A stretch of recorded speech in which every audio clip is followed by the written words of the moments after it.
शास्त्रों के अनुसार भी अगर आपको अपना भाग्य को जाँचना है, अगर यह जानना है कि आप कितने भाग्यशाली हैं, आप भाग्यशाली हैं या नहीं, तो आप ये 5 चीज़ें चेक करें। इससे आपको पता चलेगा कि आप कितने भाग्यशाली हैं। शास्त्रों के अनुसार भी अगर आपको अपना भाग्य को जाँचना है, अगर यह जानना है कि आप कितने भाग्यशाली हैं, आप भाग्यशाली हैं या नहीं, तो आप ये 5 चीज़ें चेक करें।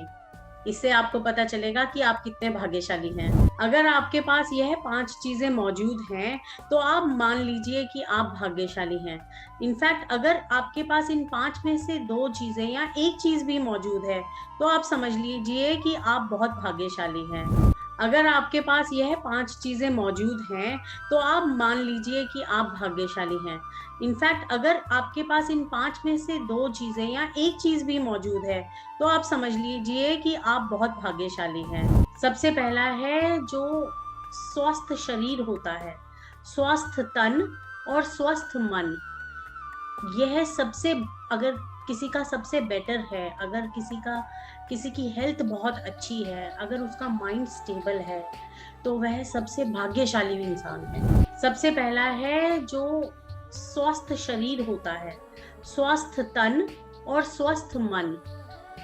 यह सबसे अगर किसी का सबसे बेटर है, अगर किसी की हेल्थ बहुत अच्छी है, अगर उसका माइंड स्टेबल है, तो वह सबसे भाग्यशाली इंसान है। शास्त्रों में भी लिखा है कि निरोग काया में ही जो है सुख समृद्धि का वास है। तो इसलिए यह पहला लक्षण है, अगर आपका शरीर स्वस्थ है, तो आप भाग्यशाली हैं। कहते हैं हेल्थ इज़ वेल्थ। जी, बिल्कुल सही है, हेल्थ इज़ वेल्थ। अगर आपके पास स्वस्थ शरीर है, तो आप धन कमा सकते हैं, मेहनत कर सकते हैं, मेहनत से वापस धन को इकट्ठा कर सकते हैं। लेकिन अगर आपका शरीर ही जो है आपका साथ ना दे, तो फिर उससे क्या होगा? उससे आप ना तो हार्ड वर्क कर पाएँगे, ना ही माइंड सेट हो पाएगा और ना ही धन कमा पाएँगे। इसलिए सबसे पहले जो भाग्यशाली होने में जो है स्वास्थ्य को गिना जाता है कि अगर आपका जो है स्वास्थ्य अच्छा है, तो सब अच्छा है। भाग्यशाली होने का दूसरा उदाहरण है फाइनेंशियल स्टेबिलिटी, यानी कि स्थायी आय। एक फाइनेंशियल स्टेबिलिटी होनी ज़रूरी है। एक हर महीने की आपकी एक फाइनेंशियल जो आपको आपको अमाउंट आ रहा है, वो एक स्टेबल होना ज़रूरी है। ये नहीं कि 2 महीने तो आपके पास काफ़ी पैसा आ गया और दूसरे महीने के बाद तीसरे महीने में आप सोच रहे हैं कि पैसा कहाँ से आएगा। ये स्टेबिलिटी नहीं है। तो एक प्रॉपर आय होना, एक प्रॉपर आपके पास जो है एक अमाउंट हर महीने आपके पास आता रहे, इसको एक स्टेबिलिटी कहते हैं। जब ये लंबे टाइम तक चलता है, जब ये फाइनेंशियल स्टेबिलिटी हो जाती है, तब उसे कहते हैं कि वह इंसान भाग्यशाली है। तीसरा जो उदाहरण है जिससे हम देख सकते हैं कि इंसान कितना भाग्यशाली है, वह है उसका स्पाउस, यानी कि उसका जीवन साथी। अगर जीवन साथी अच्छा मिल जाए, एक दूसरे को समझने वाला मिल जाए, तो ज़िंदगी की जो गाड़ी होती है वो बहुत ही ईज़ी हो जाती है।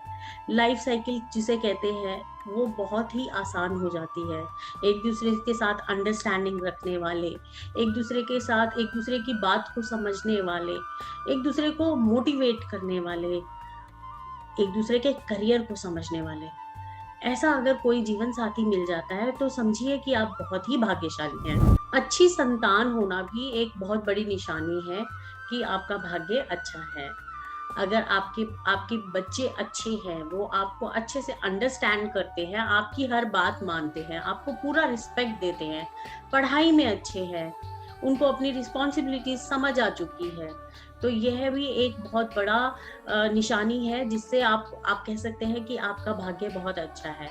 क्योंकि जब वो बड़े होंगे, वो अच्छे अच्छे काम में लगेंगे, अच्छा धन कमाएँगे और आपका ध्यान रख सकेंगे।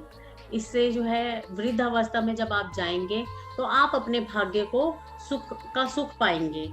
तो यह भी एक बहुत बड़ी निशानी है जिससे आप जान सकते हैं कि आपका भाग्य बहुत अच्छा है। सद्गुरु का साथ अच्छे भाग्य की निशानी है। यहाँ सद्गुरु से मतलब ये नहीं है कि आपको जो है सिर्फ गुरुओं के पास जाना है।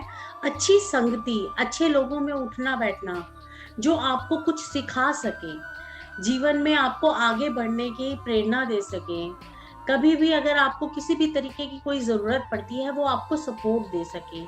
इस तरीके के कोई भी जो लोग आपके साथ जुड़े हुए हैं, वो लोग अगर आपके साथ हैं, तो यह बहुत ही अच्छे भाग्य की निशानी है। मैं आपको कल फिर मिलूँगी, कुछ नए टॉपिक, कुछ नए उपायों के साथ।